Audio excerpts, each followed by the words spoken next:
ಗೆದ್ದಾಗ ಎಲ್ಲವೂ ಸರಿ ಇದೆ, ಸೋತಾಗ ಯಾವುದೋ ಒಂದು ನೆಪ ಬೇಕು ಅನ್ನುವುದು ಬಹು ಸಹಜವಾದ ನಡವಳಿಕೆ ಮನುಷ್ಯರಲ್ಲಿ.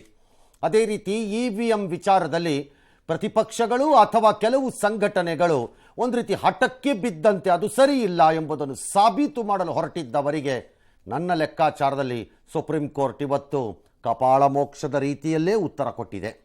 EVM ಇರತ್ತೆ, ನೀವು ಇವತ್ತು ಹಾಕಿರುವ ಮತ ಮುಂದೆಯೂ EVMನಲ್ಲೇ ಹಾಕಬೇಕಾದೀತು, ಸದ್ಯಕ್ಕಂತೂ ಹೌದು. ಅಂತಹ ತೀರ್ಪು ಬೆಳಿಗ್ಗೆ ಮತ ಪ್ರಕ್ರಿಯೆ ನಡೆಯುತ್ತಿರುವಾಗ ಮಧ್ಯದಲ್ಲೇ ಹರಿದು ಬಂತು. ಆ ಮತ ಪ್ರಕ್ರಿಯೆಯಲ್ಲಿ ಭಾಗಿಯಾದ ಜನರಿಗೆ ಅದೆಷ್ಟು ಗೊತ್ತಾಯಿತೋ ಬಿಡ್ತೋ ಗೊತ್ತಿಲ್ಲ, ಅದನ್ನು ಆಮೇಲೆ ನೋಡೋಣ. ಮೊದಲ ಹಂತದ ಚುನಾವಣೆ ಕರ್ನಾಟಕದಲ್ಲಿ, ದೇಶದಲ್ಲಿ ಎರಡನೆಯ ಹಂತದ ಇವತ್ತಿನ ಚುನಾವಣೆಯಲ್ಲಿ ದಕ್ಷಿಣ ಕರ್ನಾಟಕದ 14 ಕ್ಷೇತ್ರಗಳ 247 ಅಭ್ಯರ್ಥಿಗಳ ಭವಿಷ್ಯ ಇತ್ಯರ್ಥವಾಗಿದೆ.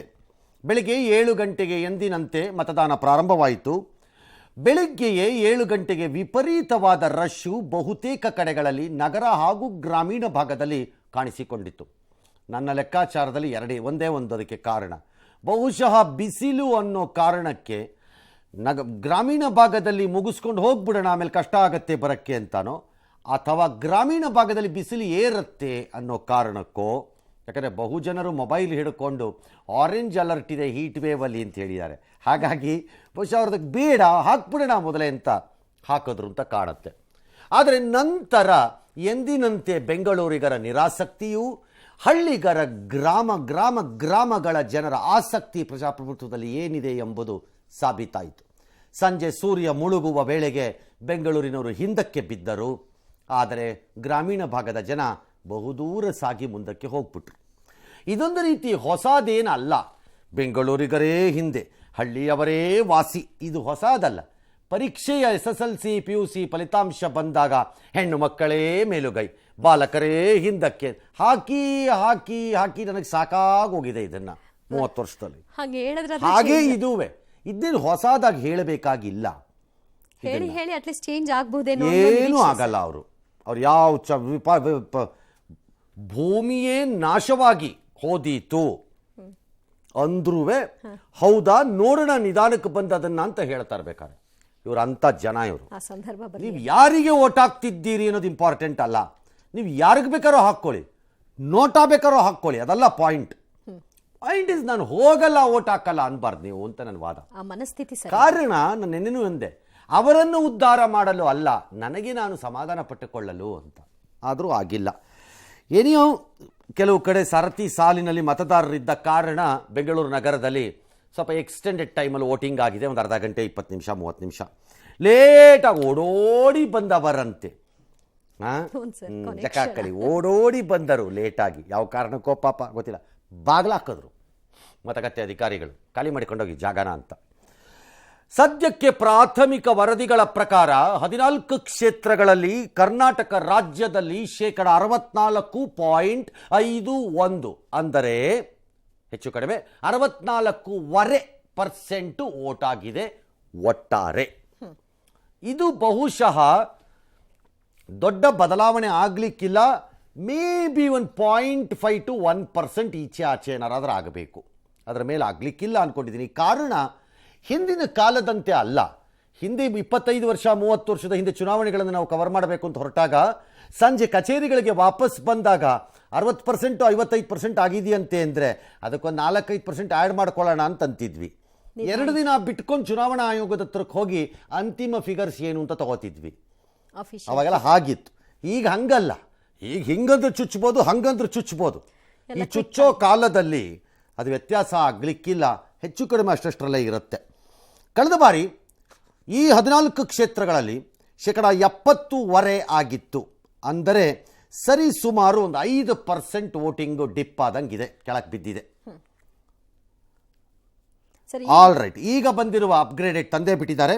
67% ಆಗಿದೆ ಈಗ ಅಂತ ಎಲೆಕ್ಷನ್ ಕಮಿಷನ್ ಫೈನಲ್ ಆಗಿ ಕೊಟ್ಟಿದ್ದಾರೆ. ಮೊದಲು ಇದು 6 ಗಂಟೆ ಮೇಲಿನ ಕತೆ ಇರಬೇಕಂಗಾರೆ, 5 ಗಂಟೆವರೆಗೂ 5:30ವರೆಗೂ. 6 ಗಂಟೆ ಅಂದ್ರೆ ಒಳಗಡೆ ನಿಂತವರು ಮಾಡಿದವರೆಲ್ಲ ಹಾಕ್ತಾರಲ್ಲ, ಅದಾಗಿರ್ಬೇಕು. 67 ಹೊಂದಿದ್ದಾರೆ. 67 ಆದರೂ ಲೇಟೆಸ್ಟ್ ಫಿಗರ್ಸ್ ಅಲ್ಲಿ 70% ಅಂದರೆ ಸುಮಾರು 3.5% ವೋಟಿಂಗು ಕಡಿಮೆ ಆಗಿದೆ. ಬೆಂಗಳೂರಿನಲ್ಲಿ ಹೆಚ್ಚು ಕಡಿಮೆ ಅವರು ನಾವು ಬದಲಾಗುವುದಿಲ್ಲ ಅನ್ನುವ ಸಂದೇಶವನ್ನು ಅವರ ಮತದಾನದ ಸರಾಸರಿಯಲ್ಲೂ ತೋರಿಸಿದ್ದಾರೆ. ಹೌದು. ಹೆಚ್ಚು ಕಡಿಮೆ ಈಗ ತೋರಿಸ್ತಿರೋದು ನೋಡಿದ್ರೆ ಇನ್ನೊಂಚೂರು 1-2% ಹಿಂಗೋ ಹಂಗೋ ಆಗ್ಬೋದೇನೋ ಮುಂದಕ್ಕೆ ಹೋದಾಗ. ಇವತ್ತಿನ ಈ 14 ಕ್ಷೇತ್ರಗಳ ಘಟಾನುಘಟಿಗಳ ಮಹಾಯುದ್ಧದಲ್ಲಿ ಮಹಾಯುದ್ಧ ಈ ಯುದ್ಧದಲ್ಲಿ ಮಾಜಿ CM Kumaraswamy, doctor Manjunath DK Suresh ವಿರುದ್ಧ ಬೆಂಗಳೂರು ಗ್ರಾಮಾಂತರ, ಮಾಜಿ ಕೇಂದ್ರ ಮಂತ್ರಿ ಶೋಭಾ ಕರಂದ್ಲಾಜೆ, ಮಾಜಿ ರಾಜ್ಯದಲ್ಲಿ ಮಂತ್ರಿಗಳಾಗಿದ್ದ ಸೋಮಣ್ಣ, ಸುಧಾಕರ್, ಪ್ರಜ್ವಲ್ ರೇವಣ್ಣ, ಯದುವೀರ್, ಜಯಪ್ರಕಾಶ್ ಹೆಗಡೆ ಇವರೆಲ್ಲರದು ತೀರ್ಮಾನ ಆಯಿತು ಅಲ್ವಾ? ಹಾಂ, ಈಗ ಯಾವ ಕ್ಷೇತ್ರದಲ್ಲಿ ನಿಮ್ಮ ಊರಿನ ಕ್ಷೇತ್ರದ ಬಗ್ಗೆ ನಿಮಗೆ ಆಸಕ್ತಿ ಇದ್ದರೆ ನೀವು ಎಲ್ಲೇ ಇರಿ, ಎಲ್ಲೇ ಇದ್ರೂ ಪರವಾಗಿಲ್ಲ, ಕೇಳಿಸ್ಕೋಬೋದಲ್ಲ. ಆಲ್ ರೈಟ್, ಈಗ ಬಂದಿರುವ ಪ್ರಕಾರದಲ್ಲಿ ಬಹುಶಃ ಇದು ಚೇಂಜ್ ಆಗಿಲ್ಲ ಅನ್ಕೊಂಡಿದ್ದೀನಿ. ನಮ್ಮವ್ರು ಏನಾದ್ರು ಇದ್ರೆ ಅಪ್ಡೇಟಲ್ಲಿ ಹೇಳ್ತಾರೆ. ಮೈಸೂರು ಚಿತ್ರದುರ್ಗ ಒಂದು ಸ್ವಲ್ಪ ಆಯ್ತು, ಅದಕ್ಕೆ ನೋಡೋಣ. ಬೆಂಗಳೂರು ಕೇಂದ್ರಕ್ಕೆ ಹೋಗೋಣ. ಬೆಂಗಳೂರು ಸೆಂಟ್ರಲ್ ಅಲ್ಲಿ ಸುಮಾರು 49.21 ಆಗಿದೆ. ಕಳೆದ ಬಾರಿ 54.5, ಅಂದರೆ ಸುಮಾರು 5% ಡೌನ್ ಆಗಿದೆ. ಗಾಂಧಿನಗರದಲ್ಲಿ ಅತಿ ಹೆಚ್ಚು 52.5, ಕನಿಷ್ಠ ಸರ್ವಜ್ಞ ನಗರದಲ್ಲಿ ಒಂದು 46.4% ಆಗಿದೆ. 5% ಬಿದ್ದೋಗಿದೆ ಸೆಂಟ್ರಲ್ನಲ್ಲಿ. ಮೇ ಬಿ 5 ಇರೋದು 4 ಆಗಬಹುದೇನೋ ಫೈನಲಿ, ಇನ್ನೊಂದು % ಈಚೆ ಆಚೆ ಆದರೆ. ಬೆಂಗಳೂರು ಉತ್ತರ 50 ಹೆಚ್ಚು ಕಡಿಮೆ 51% ಆಗಿದೆ. ಕಳೆದ ಬಾರಿ 54 ಮುಕ್ಕಾಲಾಗಿತ್ತು, ಅಂದರೆ ಹೆಚ್ಚು ಕಡಿಮೆ 3% ಲಾಸ್, 3% ಬಿದ್ದೋಗಿದೆ. ಅಲ್ಲಿ ಯಶವಂತಪುರದಲ್ಲಿ 56%, ದಾಸರಳ್ಳಿ ಇಲ್ಲಿ ಪಿಣ್ಯ ದಾಸರಳ್ಳಿನಲ್ಲಿ ಒಂದು 46% ಕನಿಷ್ಠ ಆಗಿರೋದು. ಅಂದರೆ ಅಲ್ಲಿರುವ 8 ಕ್ಷೇತ್ರಗಳ ಪೈಕಿ ಯಾವುದು ಹೆಚ್ಚು ಯಾವುದು ಕಡಿಮೆ ಹೇಳ್ತಾ ಇದ್ವಿ. ಇನ್ನು ಉಳಿದಿರೋ 6 ಕ್ಷೇತ್ರಗಳು ಮಧ್ಯದಲ್ಲೆಲ್ಲೋ ಇವೆ ಅಂತ ಅರ್ಥ. ದಕ್ಷಿಣ ಬೆಂಗಳೂರಿನಲ್ಲಿ 49.37, ಮೇ ಬಿ 50, ಇದು ಅಪ್ಡೇಟ್ ಆಗಿದೆ ಸರ್, ಮೋಸ್ಟ್ಲಿ 50 ಆಗಿದೆ. ಅದು 50 ಆಗಿದೆ. ಕಳೆದ ಬಾರಿ 53 ಚಿಲ್ಲರೆ ಇತ್ತು, 3% ಡೌನ್ ಆಗಿದೆ. ಜಯನಗರ ಅತಿ ಹೆಚ್ಚು 55.5%, ಕನಿಷ್ಠ ಬೊಮ್ಮನಹಳ್ಳಿನಲ್ಲಿ 44% ವೋಟಿಂಗ್ ಆಗಿದೆ. ಗ್ರಾಮಾಂತರಕ್ಕೆ ಹೋಗೋಣ. ಅತ್ಯಂತ ಕುತೂಹಲವನ್ನು ಕೆರಳಿಸಿದ್ದಂತಹ ಕ್ಷೇತ್ರ ಏನು, ಹೈ ವೋಲ್ಟೇಜ್ ಕ್ಷೇತ್ರ ಆಗುತ್ತಿದ್ದು ಅಂತ ಹೇಳಿ. ಅಯ್ಯೋ ಲೋನೋ ಯಾವುದೋ ಒಂದು ಹೊತ್ತಲ್ಲಿ ಒಂದು ವೋಲ್ಟೇಜು ಕರೆಂಟ್ ಹೈ ಹೊಡೆದ್ರು ಸಾಯೋದೆ, ಲೋ ಸರಿಯಾಗಿ ಹೆಚ್ಚು ಕಡಿಮೆ ಹೊಡೆದ್ರು ಸಾಯೋದೆ, ಲೋನಲ್ಲಿ ಎಲ್ಲ ಕರೆಂಟೇ, ಅಯ್ಯೋ ಲೋನು ಹೋಟೆಲ್ ವೋಲ್ಟೇಜು.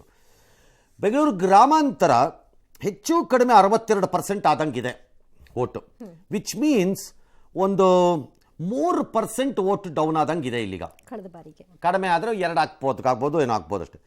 ಇಲ್ಲಿ ಮಾತ್ರ ಕನಕಪುರದಲ್ಲಿ 79% ಅತಿ ಹೆಚ್ಚು, ಅತಿ ಕಡಿಮೆ ಬೆಂಗಳೂರು ದಕ್ಷಿಣ ವಿಧಾನಸಭಾ ಕ್ಷೇತ್ರ 47% ಹೆಚ್ಚು ಕಡಿಮೆ.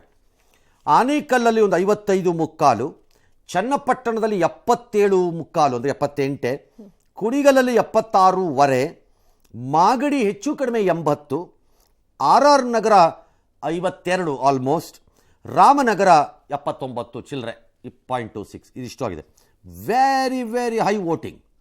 ಆ್ಯಂಡ್ ಸ್ಟ್ರೇಂಜ್ಲಿ ಅರ್ಬನ್ ಸೀಟ್ಗಳು which is RR Nagar, Bengaluru Dakshina ಮತ್ತು ಪಾರ್ಟ್ಲಿ ಆನೇಕಲ್ ಲೋ ಸೈಡಲ್ಲಿದೆ. ಆದರೆ ಆಲ್ ರೂರಲ್ ಕ್ಷೇತ್ರಗಳು ಹೆವಿ ಸೈಡಲ್ಲಿದೆ. ಇದು ಯಾರಿಗೆ ಕಂಟಕವನ್ನು ಅಥವಾ ವಿಜಯ ಮಾಲೆಯನ್ನು ತರುವುದೋ ಗೊತ್ತಿಲ್ಲ. ತುಮಕೂರು 72% ವೋಟಿಂಗ್ ಆಗಿದೆ. ತುಮಕೂರಿನಲ್ಲಿ ಕಳೆದ ಬಾರಿ 77 ಚಿಲ್ಲರೆ, ಸುಮಾರು 5% ಲಾಸ್ ಆದಂಗಿದೆ. ಇಲ್ಲ 5.5%, ಮೇ ಬಿ 5 ಆಗ್ಬೋದು. ಗುಬ್ಬಿನಲ್ಲಿ ಅತಿ ಹೆಚ್ಚು 76, ತುಮಕೂರು ಟೌನಲ್ಲಿ 62% ಅತಿ ಕಡಿಮೆ. ಹಾಸನ ತೀವ್ರ ಕುತೂಹಲವನ್ನು ಕೊನೆಯ 2-3 ದಿನಗಳಲ್ಲಿ ಸ್ವಲ್ಪ ಸೃಷ್ಟಿ ಮಾಡ್ತದು, ರಾಜಕೀಯೇತರ ಕಾರಣಗಳಿಗೆ. ಅದು ಒಂದಷ್ಟು ಸುದ್ದಿ ಮಾಡಿತ್ತು, ಅಥವಾ ಆ ಕ್ಷೇತ್ರದಲ್ಲಿ ಒಂದಿಷ್ಟು ಧೂಳನ್ನು ಎಬ್ಬಿಸಿದೆ, ಗೊತ್ತಿಲ್ಲ, ಐ ಡೋಂಟ್ ನೋ ಅದು ಎಲ್ಲ ಏನಾಗತ್ತೆ ಅಂತ. ಹಾಸನದಲ್ಲಿ ಹೊಳೆನರಸೀಪುರದಲ್ಲಿ 77% ಆಗಿದೆ voting, which could be danger to somebody. And Hassan ನಗರದಲ್ಲಿ ಒಂದು 63 ಚಿಲ್ಲರೆ, 64% ವೋಟಿಂಗ್ ಆಗಿದೆ. ಗೊತ್ತಿಲ್ಲ ಅಲ್ಲಿ ಏನಾಗುತ್ತೆ. ಅಲ್ಲೂ ಕೂಡ ಕಳೆದ ಬಾರಿಗೆ ಹೋಲಿಸಿದ್ರೆ 5% ಹೆಚ್ಚು ಕಡಿಮೆ ಡೌನ್ ಆದಂಗಿದೆ. ಮಂಡ್ಯ ಕಳೆದ ಬಾರಿ 80% ಇದ್ದರು ಅವರು, 80.5, ಈ ಸರಿ ಹೆಚ್ಚು ಕಡಿಮೆ 75%, ಅಂದರೆ ಒಂದು 5.5% ಲಾಸ್ ಇದ್ದಂಗಿದೆ. ಮೇಲುಕೋಟೆ 80%ಅಲ್ಲೇ ಇದ್ದಾರೆ ಹೆಚ್ಚು ಕಡಿಮೆ. ಕನಿಷ್ಠ ಮಳವಳ್ಳಿ 70 ಅಲ್ಲಿ. ಬಟ್ ಓವರ್ ಆಲ್ ಗಮನಿಸ್ಕೊಂಡ್ರೆ ಮಂಡ್ಯನೇ ಫಸ್ಟ್ ಪ್ಲೇಸ್ ಅಲ್ಲಿ. Mandya first place 75%. 75% is not a joke. ಕಳೆದ ಬಾರಿ 80 ಕಾರಣಗಳು ಹಾಗೇ ಇದ್ವು. ಅತ್ಯಂತ ಕುತೂಹಲವನ್ನು ಸೃಷ್ಟಿ ಮಾಡಿದ್ದಂತಹ ಕ್ಷೇತ್ರವಾಗೋಯ್ತು ಹೌದು. Between Sumalatha and Nikhil Kumaraswamy. ಮತ್ತು ಆ ಎಲೆಕ್ಷನ್ ನಡೆದಿದ್ದ ತೀವ್ರ ಮಾತಿನ ಇದರಲ್ಲಿ ನಡೆದು ಹೋಯ್ತು. ಭರಾಟೆ ಜಾಸ್ತಿ. ಮತ್ತು ಅದಕ್ಕೆ ಒಂದಿಷ್ಟು ಸಿನಿ ನಟರು ಅವರೆಲ್ಲ ಬಂದಿದ್ದು ಗ್ಲಾಮರ್ ರೈಸ್ ಆಗಿಬಿಡ್ತು. ಹಾಗಾಗಿ ಮೇ ಬಿ ಸ್ವಲ್ಪ ಹೆಚ್ಚಿನ ಉತ್ಸಾಹದಲ್ಲಿ ಜನ ಬಂದು ಓಟ್ ಹಾಕಿದ್ರೋ ಏನೋ ಹೋದ್ ಸರ್ತಿ. All right. ಇನ್ನು KR ನಗರದಲ್ಲಿ ಅಲ್ಲಿ ಅತಿ ಹೆಚ್ಚಾಗಿದ್ದರೆ ಮದ್ದೂರಲ್ಲಿ, ಮಳವಳ್ಳಿ ಎಲ್ಲ ಕಡೆನೂ ಚೆನ್ನಾಗೇ ಆಗಿದೆ. ಅಲ್ಲಿ ಶ್ರೀರಂಗಪಟ್ಟಣ 77%, ನಾಗಮಂಗಲ ಒಂದು 78%, ಮಂಡ್ಯ ಒಂದು 72.5% ಈ ಥರ ಆಗಿದೆ. ಮೈಸೂರಿಗೆ ಹೋಗೋಣ, ಯದುವೀರಿರೋ ಜಾಗ. ಇಲ್ಲಿ ಸುಮಾರು 67% ಆಗಿದೆ ಮೈಸೂರಿನಲ್ಲಿ ಸದ್ಯಕ್ಕೆ. ಹಬ್ಬಬ್ಬ ಅಂದರೆ ಒಂದು 0.5% ಈಚೆ ಆಚೆ ಆಗ್ಬೋದೇನೋ ಗೊತ್ತಿಲ್ಲ. ಆದರೂ ಅಲ್ಲೊಂದು 2% ಲಾಸ್ ಇದ್ದಂಗಿದೆ. 2-2.5% ಅಷ್ಟು ಓಟ್ ಕಡಿಮೆ ಆದಂಗಿದೆ. ಅಲ್ಲಿ ಪಿರಿಯಾಪಟ್ಟಣದಲ್ಲಿ ಅತಿ ಹೆಚ್ಚು 76, ಚಾಮರಾಜ ಅತಿ ಕಡಿಮೆ 53. ಏನರಪ್ಪ ಮಹಾರಾಜರ ಹೆಸರಿಟ್ಕೊಂಡಿರೋ ಕ್ಷೇತ್ರನೇ ಕಡಿಮೆ ಆಗ್ಬಿಟ್ರಲ್ಲಪ್ಪ, ಮರ್ಯಾದೆನೇ ಇಲ್ಲ ಆ ಕ್ಷೇತ್ರಕ್ಕೆ. ಮಹಾರಾಜರದೇ ಹೆಸರು ಅಲ್ಲೇ ಅಂದರೆ ಹಿಂದೆ. All right. ಚಾಮರಾಜನವ್ರು ಕೇಳ್ಕೊತಾರೆ ಅದನ್ನು, ನಮಗೇನು ಹೋಗ್ಬೇಕು? ಹಾಂ, ಇಲ್ಲ ಇಂಪಾರ್ಟೆಂಟ್ ಆದರೆ ಒಂದು ಕಾಲದಲ್ಲಿ ನಾವು ಚಾಮರಾಜ ಕ್ಷೇತ್ರದ ಭಾಗದವರೇ ಆಗಿದ್ದರಿಂದ. ಉಡುಪಿ ಚಿಕ್ಕಮಗಳೂರು 72.5, 72.75 ಇಟ್ಕೊಳ್ಳೋಣ, 73 ಇಟ್ಕೊಳ್ಳೋಣ. ಕಳೆದ ಬಾರಿ 76 ಚಿಲ್ಲರೆ ಅಂದರೆ 3% ಲಾಸ್ ಇದ್ದಂಗಿದೆ. ಬಟ್ ಶೃಂಗೇರಿ ಭಾಳ ಹೈಯೆಸ್ಟ್ ಆಗಿದೆ 80%, ಹೆಚ್ಚು ಕಡಿಮೆ 81%. ಚಿಕ್ಕಮಗಳೂರು ಕನಿಷ್ಠ 66%. ನಗರ ದೊಡ್ಡ ನಗರನೂ ಸಣ್ಣ ನಗರನೂ, ನಗರದ ಜನಕ್ಕೆ ಏನೋ ರೋಗ ಹೇಳ್ತೀನಿ, ಓಟ್ ಹಾಕೋಕ್ಕೆ ಹೋಗಿ. ದಕ್ಷಿಣ ಕನ್ನಡ 72%, ಕಳೆದ ಬಾರಿ 80 ಆಗಿತ್ತು, 78 ಆಗಿತ್ತು. ಸರಿ ಸುಮಾರು 5-6% ಲಾಸ್ ಆದಂಗಿದೆ ಇಲ್ಲಿ ಹೆಚ್ಚು ಕಡಿಮೆ ವೋಟಿಂಗು. ಸುಳ್ಯ 78.5 ಹೆಚ್ಚು ಕಡಿಮೆ. ಕನಿಷ್ಠ ಮಂಗಳೂರು ಎಗೈನ್ ಅರ್ಬನ್ 62% ಆಗಿದೆ ಕಡಿಮೆ. ಚಿತ್ರದುರ್ಗ 67.5, ಕಳೆದ ಬಾರಿ 80 ಆಗಿತ್ತು, ಇದು 67.5, 68 ಇಟ್ಕೊಳ್ಳೋಣ. 2% ಇಳಿಯತ್ತೆ ಕೆಳಕ್ಕಲ್ಲಿ ಹೆಚ್ಚು ಕಡಿಮೆ. ಅಲ್ಲಿ ಚಳ್ಳಕೆರೆಯಲ್ಲಿ ಅತಿ ಹೆಚ್ಚು 72, ಪಾವಗಡದಲ್ಲಿ ಅತಿ ಕಡಿಮೆ 63, 64. ಐ ಕ್ಯಾನ್ ಅಂಡರ್ಸ್ಟ್ಯಾಂಡ್ ಪಾವಗಡದ ಬಿಸಿಲಿಗೆ ಪಾಪ ಜನ ಎಲ್ಲಿ ಓಡೋಗ್ಬಿಟ್ರೋ ಏನೋ. ಚಾಮರಾಜನಗರ ಗಡಿ ಜಿಲ್ಲೆ ಹೆಚ್ಚು ಕಡಿಮೆ 70% ಆಗಿದೆ. ಕಳೆದ ಬಾರಿ 75 ಚಿಲ್ಲರೆ ಇತ್ತು, ಸುಮಾರು ಒಂದು 5% ಅಂತೂ ಬಿದ್ದಿದೆ ಕೆಳಕ್ಕೆ. ಅಲ್ಲಿ ಗುಂಡ್ಲುಪೇಟೆಯಲ್ಲಿ ಅತಿ ಹೆಚ್ಚಾಗಿದ್ದರೆ 76-77%. ನಂಜನಗೂಡು ಅತಿ ಕಡಿಮೆ, ಹೆಚ್ಚು ಕಡಿಮೆ 63%. ಚಿಕ್ಕಬಳ್ಳಾಪುರ ಬೆಂಗಳೂರಿಗೆ ಹೊಂದಿಕೊಂಡಂತೆ ಇರುವ ಇನ್ನೊಂದು ಕ್ಷೇತ್ರ ಕುತೂಹಲದಲ್ಲಿ 72% ರೆಕಾರ್ಡ್ ಮಾಡ್ತಾ ಇದೆ. ಲಾಸ್ಟ್ ಟೈಮ್ ಅದು ಹೆಚ್ಚು ಕಡಿಮೆ 77% ಅಲ್ಲಿತ್ತು. ಅಂದರೆ ಹೆಚ್ಚು ಕಡಿಮೆ ಒಂದು 5% ಲಾಸ್ ಆಗೋಂಗಿದೆ. ಬಿಟ್ವೀನ್ 4 and 5% ಕಡಿಮೆ ಆಗೋಂಗಿದೆ.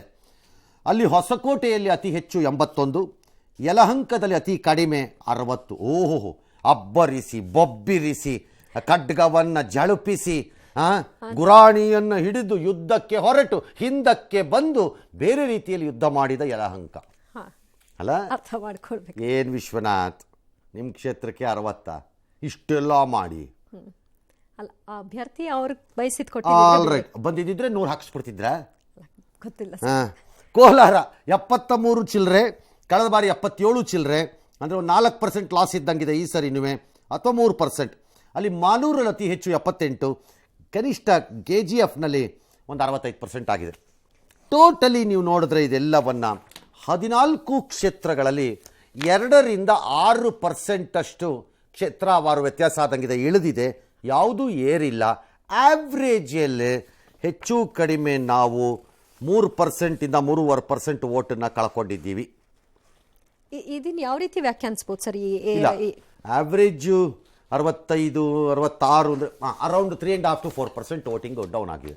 ಸರ್ ಇದನ್ನು ಹೇಗೆ ವ್ಯಾಖ್ಯಾನಿಸಬಹುದು ಸರ್? ಲೈಕ್ ಏರುಪೇರಾಗುವಂಥದ್ದನ್ನು ವೋಟಿಂಗ್ ಪರ್ಸೆಂಟೇಜ್ ಬೇಸಿಕಲಿ ಬಹಳ ದೊಡ್ಡ ಏರುಪೇರಿಲ್ಲ, ಇದು ಇಳಿದಿದೆ ಅನ್ನೋದು ಬೇಸರದ ಸಂಗತಿ. But 1 or 2% or 2-3% is not a serious dip ಅಂತಲ್ಲ. ಆದರೆ ಏರ್ಬೇಕಿತ್ತಿದು. ಅದಕ್ಕೆ ಕಾರಣಗಳು ಹಲವಾರು ಇರುತ್ತವೆ, ಕ್ಷೇತ್ರವಾರು ಇರುತ್ತೆ. ಕೆಲವು ಕ್ಷೇತ್ರಗಳಲ್ಲಿ ಅಭ್ಯರ್ಥಿಗಳಿಂದಾಗಿ ಮತ ಪ್ರಮಾಣ ಹೆಚ್ಚಾಗುತ್ತೆ. ಕೆಲವು ಕ್ಷೇತ್ರಗಳಲ್ಲಿ ಲೈಕ್ ಲಾಸ್ಟ್ ಟೈಮ್ ಮಂಡ್ಯಾಲ ಆದಂಗೆ, ಮೇ ಬಿ ಈ ಸರಿ ಬೆಂಗಳೂರು ರೂರಲ್ ಆಗಿರಬಹುದು. ಹೌದು. ಆ ಥರ ಇರುತ್ತೆ. ಅಥವಾ ಚಿಕ್ಕಬಳ್ಳಾಪುರ ಇರ್ಬೋದು, ಯಾವುದೋ ಕ್ಷೇತ್ರ ಆಗಿರುತ್ತೆ. ಇನ್ನು ಕೆಲವು ಕ್ಷೇತ್ರಗಳಲ್ಲಿ ಮತದಾರರ ಪರಿಷ್ಕರಣೆಗಳು ಸ್ವಲ್ಪ ಈಚೆ ಆಚೆ ಆಗ್ಬೋದು, ಹೇಳಕ್ಕೆ ಬರಲ್ಲ. ಲಾರ್ಜ್ಲಿ ನನಗೆ ಈ ಬಾರಿ ಅನಿಸ್ತಿರೋದು ಬಿಸಿಲು ಕೈ ಕೊಟ್ಟಿರ್ಬೋದು ಒಂದಷ್ಟು, ಓಕೆ. ಸ್ವಲ್ಪ. ಬಟ್ ಬಿಸಿಲು ಯಾರು ಕೈ ಕೊಡಬೇಕು? ವಯಸ್ಸಾದವ್ರಿಗೆ, ವೃದ್ಧರಿಗೆ, ಅವರೇ ಅತಿ ಹೆಚ್ಚು ಆರೋಗ್ಯ ಬಂದಂಗಿದೆ. ಸಮಸ್ಯೆ ಇದ್ದವರಿಗೆ, ಆರೋಗ್ಯದ ಸಮಸ್ಯೆ ಅವರೇ ಹೆಚ್ಚು ಬಂದಂಗಿದೆ. ಯುವಕರೆಲ್ಲ ಓಡೋದಂಗಿದೆ ಎಲ್ಲರೂ. ರಜಾ ಅನ್ನೋ ಒಂದೇ ಕಾರಣನ ಗೊತ್ತಿಲ್ಲ, ಹೇಳಕ್ಕಾಗಲ್ಲ. ಇನ್ನು ಮೂರನೇದು ರಜಾನೂ ಹೌದು. ಶುಕ್ರ ಶನಿ ಭಾನು ಸಿಕ್ಕಿದೆ ಅವ್ರಿಗೆ, ಹಾಗಾಗಿ ಪಾಸಿಬಲಿ ರಜಾ ಇರ್ಬೋದು. ಶುಕ್ರವಾರದಿಂದ ಒಂದಿಷ್ಟು ಜನ ಬೆಂಗಳೂರಿನಲ್ಲಿ ಒಂದು ಸಮಸ್ಯೆ ಇದೆ. ಲಾರ್ಜ್ ನಂಬರ್ ಆಫ್ ವೋಟರ್ಸು ರಿಜಿಸ್ಟ್ರಿಲ್ ಆಗಿದ್ದಾರೆ, ಬಟ್ ಬೇರೆ ಬೇರೆ ಕಡೆ ಕೆಲಸದಲ್ಲಿದ್ದಾರೆ. ತುಂಬಾ ನನ್ನ ಪ್ರಕಾರ ತುಂಬ ಒಂದು ದೊಡ್ಡ ನಂಬರೇ ಇದೆ. ಅದು ವಿದೇಶವೂ ಇರಬಹುದು, ದೇಶದ ಬಹುಭಾಗಗಳಲ್ಲೂ ಇರಬಹುದು, ವಿದೇಶದಲ್ಲೂ ಇರ್ಬೋದು, ಇದ್ದಾರೆ. ಅವ್ರಗಳ ನೇಮ್ ಇಲ್ಲಿದೆ, ಕ್ಯಾನ್ಸಲ್ ಆಗಿಲ್ಲ ಅದೆಲ್ಲ. ಬಟ್ ಓಟ್ ಹಾಕಕ್ಕಾಗಲ್ಲ ಅವ್ರ ಕೈಯಲ್ಲಿ, ದೂರದಲ್ಲಿರ್ತಾರೆ ಅನ್ನೋ ಒಂದು ರೀಸನ್. ಬರೋಕ್ಕಾಗಲ್ಲ, ಆಗಲ್ಲ, ಎಲ್ಲರಿಗೂ ಆಗಲ್ಲ. ಈಗ ಅಮೆರಿಕಾಯಿಂದ ಯಾರೋ ಒಬ್ಬರು ಬಂದರು, ಇಬ್ಬರು ಬಂದ್ರು, ಎಲ್ಲರೂ ಬರಬೇಕು ಅಂದ್ರೆ ತಮಾಷೆನ ಅದು? ಇವತ್ತಿರೋ ವಿಮಾನದ್ದು ಬೆಲೆ ನೋಡಿದ್ರೆ ಅದೇ ತಮಾಷೆ ಅಲ್ಲ ಅದು. I agree with it. But ಹಾಗೂ ಇರ್ಬೋದು ಬೆಂಗಳೂರಿನಲ್ಲಿ. ಮತ್ತೆ ಬೆಂಗಳೂರಿನಲ್ಲಿ ರಜೆನೂ ಇರಬಹುದು. ಕೆಲವು ಎರಡೆರಡು ಕಡೆನೂ ವೋಟರ್ ಐಡಿ. ಲಾಸ್ಟ್ಲಿ ಅಲ್ಲಿಗೆ ಬರ್ತೀನಿ. ಈ ಬಾರಿ ಎಲೆಕ್ಷನ್ ಕಮಿಷನ್ ತುಂಬ ಒಳ್ಳೊಳ್ಳೆ ಕ್ರಮಗಳನ್ನು ತಗೊಂಡು ಡಬಲ್ ಎನ್ರೋಲ್ಮೆಂಟ್ ಆಗಿದ್ರದ್ದು ತುಂಬ ಎಲಿಮಿನೇಟ್ ಮಾಡಿದಾರಂತೆ.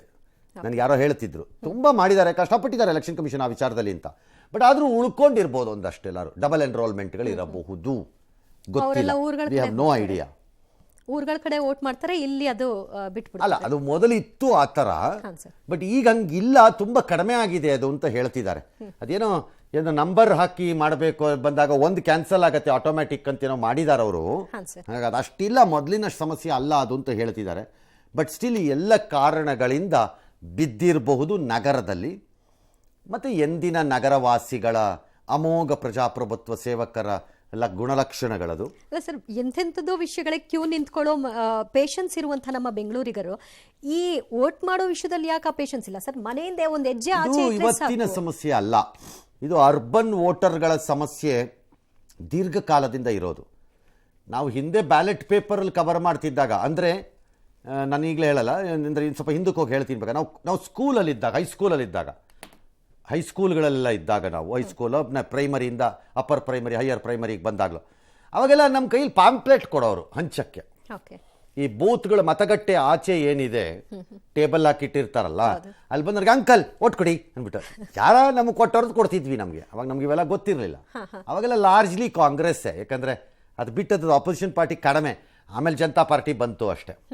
ಹಂಗೆ ಕೊಡ್ತಿದ್ವಿ ಅಲ್ವಾ? ಆಗ್ಲೂ ಜನ ಬರ್ತಿರ್ಲಿಲ್ಲ ಈ ನಗರ ಪ್ರದೇಶದಲ್ಲಿ. ಸರ್, ಮನೆಯಿಂದ ಒಂದೆರಡು ಹೆಜ್ಜೆ ಮುಂದೆ ಹಾಕಿದ್ರೆ ಅಲ್ಲಲ್ಲೇ ಬೂತ್ ಇಲ್ಲ, ಬರ್ತಿರ್ಲಿಲ್ಲ. ಹಳ್ಳಿದೇ ಓಟ್ ಅವಾಗಲೂ ಜಾಸ್ತಿ, ನಗರದವ್ರು ಬರ್ತಾನೆ ಇರಲಿಲ್ಲ ಆಗ್ಲೂ. ಇನ್ನೂ ವರ್ಷಿತ್ತು. ಇದು ಬೆಟರ್ ಆಗಿದೆ ಈಗ ಬೆಂಗಳೂರು. ಅಯ್ಯೋ 40% ಎಲ್ಲ ಬಂದ್ಬಿಡೋರು ಇವ್ರುಗಳು, ಕೆಳಗೆ ಕೇಳಿದ್ಬಿಡೋರು.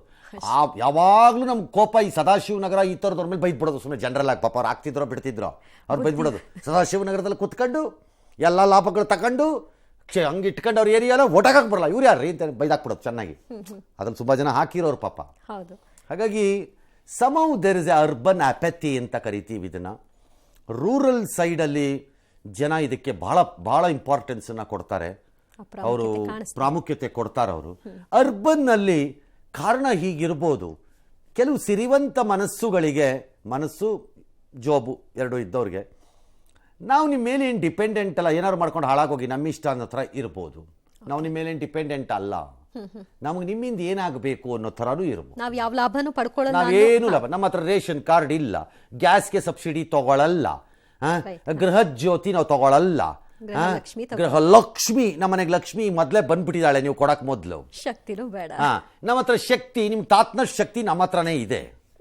ಹಾಗಾಗಿ ನಾವು ವಿ ಆರ್ ನಾಟ್ ಡಿಪೆಂಡೆಂಟ್ ಅಂದರೆ ನಮ್ಗೆ ವಿ ಹ್ಯಾವ್ ನೋ ಇಂಟ್ರೆಸ್ಟ್ ಅನ್ನೋ ಥರನೂ ಇರ್ಬೋದು. ತರಾವರಿ ರೀಸನ್ಸ್ ಎಸ್ 14 ಕ್ಷೇತ್ರಗಳಲ್ಲಿ ಕೆಲ ಸಣ್ಣ ಪುಟ್ಟ ಗಲಾಟೆ ಹೊರತುಪಡಿಸಿದ್ರೆ ಎಲ್ಲಾ ಕಡೆಯಲ್ಲೂ ಕೂಡ ಶಾಂತಿಯುತ ಮತದಾನ ಆಗಿದೆ. ಹನೂರಿನ ಮಲೆಮಹದೇಶ್ವರ ಸಮೀಪದ ಇಂಡಿಗನತ್ತ ಗ್ರಾಮದಲ್ಲಿ ಮಾತ್ರ ಪರಿಸ್ಥಿತಿ ವಿಕೋಪಕ್ಕೆ ಹೋಯಿತು. ಗ್ರಾಮಕ್ಕೆ ಮೂಲಸೌಕರ್ಯ ಒದಗಿಸಿಲ್ಲ ಅನ್ನೋ ಕಾರಣಕ್ಕೆ ಇಡೀ ಗ್ರಾಮಸ್ಥರು ಮತದಾನವನ್ನ ಬಹಿಷ್ಕಾರ ಮಾಡಿದ್ರು. ಚುನಾವಣಾಧಿಕಾರಿಗಳು ಮತದಾನ ಮಾಡಿ ಅಂತ ಓಲೈಸಕ್ಕೆ ಹೋದ್ರು.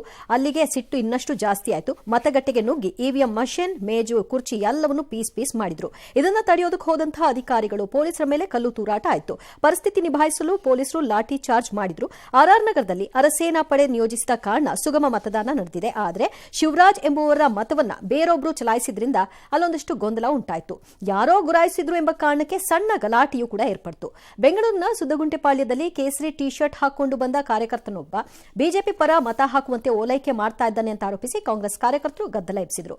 ಮಂಡ್ಯದಲ್ಲಿ ಶಾಸಕ ಗಣಿಗ ರವಿ ಮತಗಟ್ಟೆಗೆ ಬಂದ್ರು. ಈ ಸಂದರ್ಭದಲ್ಲಿ ಮೋದಿ ಪರ ಘೋಷಣೆಯನ್ನ ಕಾರ್ಯಕರ್ತರು ಕೂಗಿದ್ರು. ಆಗ ಗ್ಯಾರಂಟಿ ಇರುತ್ತೆ ಅಂತ ಚಿಲ್ಲರೆ ಇದೆಲ್ಲ ದೊಡ್ಡದಲ್ಲ ಅದು. ಅವ್ರು ಬಂದಾಗ ಇವ್ರು ಕೂಗೋದು, ಇವ್ರು ಬಂದಾಗ ಅವ್ರು ಕೂಗೋದು, ಇವೆಲ್ಲ ದೊಡ್ಡದಲ್ಲ. ಅವೆಲ್ಲ ಸಣ್ಣ ಕಿರಿಕಗಳು. ಬಟ್ ಈ ಹಳ್ಳಿದು ನನಗದು ಅವ್ರು ಮಾಡಿದ್ದು ಸರಿ ಅಂತ ನಾನು ಡಿಫೆಂಡ್ ಮಾಡ್ತಿಲ್ಲ. ಹೊಡೆದಾಕಿದ್ದು, ಇ ವಿ ಎಮ್ಮನ್ನು ಹೊಡೆದಿದ್ದು, ಅಧಿಕಾರಿಗಳಿಗೆ ಹೊಡೆದಿರೋದು ಅಥವಾ ಕಲ್ಲು ಹೊಡೆದಿದ್ದು, ನಾನು ಅದನ್ನು ಸರಿ ಅಂತಿಲ್ಲ. ಅದು ಸರಿ ಅಲ್ಲ, ಒಪ್ಕೋತೀನಿ ನಾನು. ಯಾಕಂದರೆ ತಪ್ಪು ಅದು ಅವ್ರು ಮಾಡಿರೋದು. ಆದರೆ 75 ವರ್ಷ ಬಂದ ಮೇಲೆ ಅವ್ರು ಕೇಳ್ತಾ ಇರುವಂತಹ ಮೂಲಭೂತ ಸೌಲಭ್ಯ ಏನು? ನೀರು, ರಸ್ತೆ, ಚರಂಡಿ. ನಾಚಿಕೆ ಆಗಬೇಕು ನಿಮ್ಮ ಜನ್ಮಗಳಿಗೆ, ಎಲ್ಲರಿಗೂ ಆ ಕ್ಷೇತ್ರಗಳಲ್ಲಿದ್ದವ್ರುಗಳಿಗೆ. ಮಾನ ಮರ್ಯಾದೆ ಲಜ್ಗೆಟ್ಟವ್ರು. Violence is not an answer. ನಾವು ಒಪ್ಕೋತೀನಿ ಬೇಕಾರೆ. ಒಂದು ಗ್ರಾಮದ ಜನ ಪದೇ ಪದೇ ಪದೇ ಪದೇ ಕೇಳಿದಾರಂತೆ ಇದನ್ನು ಅವರಲ್ಲಿ, ಅವ್ರು ಪ್ರತಿ ಬಾರಿ. ಹಾಗಿದ್ದಾಗ ಮಾನ ಮರ್ಯಾದೆ ನಾಚಿಕೆ ಬೇಡ. ಬಂದು ನಮಗೆ ಹೇಳ್ತೀರಿ ಪವಿತ್ರ ಮತ, ಹಬ್ಬ ಹಾಕಬೇಕು, ನಿನ್ನ ಧರ್ಮ, ನಿನ್ನ ಕರ್ತವ್ಯ. ನಿಮಗೆ ಯಾಕೆ ಆ ಕರ್ತವ್ಯ ಇಲ್ಲ? ಕನಿಷ್ಠ ಕುಡಿಯೋ ನೀರನ್ನು, ಚರಂಡಿನೂ, ರಸ್ತೆನೂ ಕೊಡಕ್ಕಾಗ್ದಿರೋ ಅಯೋಗ್ಯರುಗಳಿಗೆ ಯಾಕಿರಬಾರ್ದು? ಇದು ಬದುಕು ರೂಪಿಸೋದು ಹೇಗಾಗತ್ತೆ ಸರ್? ಅದನ್ನೇ ಹೇಳ್ತಿರೋದು. ಇದು ಒಂದು ಗ್ರಾಮದ್ದಿರ್ಬೋದು. There are thousands of villages with same problems. 75 ವರ್ಷ ಆದರೂ ಇದೇ ರೋಗದಲ್ಲಿ ಬಂದು ನಮಗೆ ಪವಿತ್ರ ಅಂತ ಹೇಳ್ತಾರೆ. ಏನೋ ಅವ್ರು ಮಾಡಿದ್ದನ್ನು ಡಿಫೆಂಡ್ ಮಾಡೋಕ್ಕಾಗಲ್ಲ, ಅದು ತಪ್ಪದು. ಆ ಬದಲಿ ಓಟ್ ಅವ್ನು ಯಾರೋ ಹೆಸರಲ್ಲಿ ಬಂದು ಯಾರೋ ಹಾಕಿದ್ದು ನನಗೆ ಭಾಳ ಸರ್ಪ್ರೈಸಿಂಗ್ ಆಗ್ತಾ ಇದೆ. ಯಾಕಂದರೆ ಇವಾಗೆಲ್ಲ ಫೋಟೋಗ್ರಾಫ್ಸ್ ಇದೆ. ಐ ಡಿನಾದರೂ ಡುಪ್ಲಿಕೇಟ್ ಮಾಡಿದ್ದಾರೆ ಅನ್ಬೋದು. ಅಲ್ಲೆಲ್ಲೋ ಒಂದು ಕಡೆಯಲ್ಲಿ ಒಂದ್ ಕಡೆ ಸಿಗಾಕೋಬೇಕಿತ್ತದು. ಯಾಕಂದ್ರೆ ಇವಾಗೆಲ್ಲ ಪಿಕ್ಚರ್ ಬೇಸ್ಡ್ ತಾನೆ. ಐ ಡಿನಲ್ಲೂ ಇದೆ, ಅಲ್ಲಿರೋ ವೋಟರ್ ಲಿಸ್ಟಲ್ಲೂ ಫೋಟೋ ಇದೆ. ಹೇಗಾಯಿತು ಅಂತ ನನಗೆ ಅರ್ಥ ಆಗ್ತಿಲ್ಲ. ಕನ್ಫ್ಯೂಸ್ ಮಾಡಿಕೊಂಡು ಯಾರೋ ಬಂದಾಗ ಯಾವುದೋ ನಂಬರ್ನ ಇಲ್ಲಿ ನೋಡೋವಾಗ ಟಿಕ್ ಮಾಡ್ಕೊಂಡು ಹಾಕಿಸ್ಬಿಟ್ರೋ ಏನೋ ಅಂತ ನನಗೆ ಡೌಟ್ ಇದೆ. ಮತದಾರನ ನಂಬರ್ 643 ಇರ್ಬೋದು. ಪಾಪ ಆಕೇನೋ ಆತಾನೋ ಹೇಳೋವಾಗ ಪಕ್ಕದವ್ರಿಗೆ 644 ಅಂತ ಹೇಳ್ಬಿಟ್ಟಿದಾರ ಅಂತ. ಸರ್, ಹಂಗಾದ್ರೆ ಯಾರೋ ಒಬ್ಬರಿಂದಲಾದ್ರೂ ಬದಲಾವಣೆ ಯಾರಿಗಾರು ಆಗಬೇಕಿತ್ತು. ಅದು ವೆರಿ ಸರ್ಪ್ರೈಸಿಂಗ್ ಅದು. ಇನ್ನು ಕೇಸರಿ ಶರ್ಟ್ ಗಲಾಟೆ ಯಾಕೆ ಆಗಬೇಕು? ಗಲಾಟೆ ಆಲ್ ರೈಟ್, ಯಾಕೆ ಆಗಬೇಕು? ಲೆಟ್ ಸಂಬಡಿ ಆನ್ಸರ್ ಮಿ. ಕೇಸರಿ ಶರ್ಟನ್ನ ಬಣ್ಣನ ಎಲೆಕ್ಷನ್ ಕಮಿಷನ್ ಬ್ಯಾನ್ ಮಾಡಿದ್ಯಾ? ಇಲ್ವಲ್ಲ. ಏನಾದ್ರು ಮಾಡಿದಾರೇನು? ಅದು ಪಕ್ಷದ ಕಲರು ಅಲ್ಲ. ಪಕ್ಷದ ಕಲರು ನೀವು ಹೇಳ್ಬಿಟ್ರೆ, ಕಾಂಗ್ರೆಸ್ನವರು ಕೇಸರಿ ಕೇಸರಿ ಅಂದ್ಬಿಟ್ರೆ, ಅಲ್ಲಿ ಭಾರತದ ಧ್ವಜದ ಬಣ್ಣಗಳಿಂದ ಕೆಲವು ಮತಗಟ್ಟೆಗಳನ್ನು ಅಲಂಕಾರ ಮಾಡಿದ್ರಲ್ಲ, ಯಾವನ್ರಿ ಅವನು ಕೇಸರಿ ಹಾಕಿದ್ದಿದ್ದು ಧ್ವಜದಲ್ಲಿ? ಹಂಗಾರೆ ಮಾನ ಮರ್ಯಾದೆ ಬಿಟ್ಟು ನಾಚಿಕೆ ಬೇಡ ಗಲಾಟೆ ಮಾಡಿದವ್ರಿಗೆ. ಹಾಕ್ಕೊಂಡು ಹೋಗಿದ್ದವ್ರ ಉದ್ದೇಶ ಏನಿತ್ತೋ ನಂಗೆ ಗೊತ್ತಿಲ್ಲ ನನಗೆ. ಆದರೆ ಬಣ್ಣನ ಅಪೋಸ್ ಮಾಡೋಕ್ಕಾಗಲ್ಲ. ಯಾಕೆ ಅಪೋಸ್ ಮಾಡಬೇಕು? ನೆಕ್ಸ್ಟ್ ಟೈಮಿಂದ ಎಲೆಕ್ಷನ್ ಕಮಿಷನ್ ಅವ್ರಿಗೆ ನನಗೆ ಡ್ರೆಸ್ ಕೋಡ್ ಕೊಟ್ಬಿಡಿ. ಗಂಡಸರು ಪಂಚೆ ಅಥವಾ ಹೀಗೆ ಬರಬೇಕು, ಶಲ್ಯವನ್ನು ಹಾಕಿಕೊಂಡು ಬರಬೇಕು. ಈ ಕಮ್ಯುನಿಟಿನವರಾದರೆ, ಮುಸ್ಲಿಮರಾದರೆ ಹೀಗೆ ಬರಬೇಕು, ಪೈಜಾಮ ಹಾಕಿಕೊಂಡು, ಜುಬ್ಬಾ ಹಾಕಿಕೊಂಡು, ತಲೆಯ ಮೇಲೆ ಒಂದು ಟೋಪಿಯನ್ನು ಹಾಕಿಕೊಂಡೇ ಬರಬೇಕು. ಹೆಣ್ಣು ಮಕ್ಕಳಾದರೆ ಅವರು ಬುರ್ಕಾ ಹೀಗೆ ಹಾಕಿಕೊಂಡೇ ಬರಬೇಕು. ಇಲ್ಲಿ ಹೆಣ್ಣು ಮಕ್ಕಳಾದರೆ ಅವರು ಸೀರೆ ಅಥವಾ ಚೂಡಿದಾರನೇ ಹಾಕಿಕೊಂಡು ಬರಬೇಕು. ಸದ್ಯ ಕರ್ಕೊಂಬರದೇ ದೊಡ್ಡ ವಿಷಯ ಅಂತ ಒಂದು ಮಾಡಿಬಿಡ್ರಪ್ಪ ಡ್ರೆಸ್ ಕೋಡ್. ಹಂಗಾರೆ ಯಾವ ಇಡಿಯಟ್ ಫೂಲ್ ಅವ್ರುಗಳು ನನ್ನ ಪ್ರಕಾರದಲ್ಲಿ. ಬಣ್ಣಕ್ಕೆ ಯು ಕಾಂಟ್ ಅಂತ ನಮ್ಮ ಅಭಿಪ್ರಾಯ.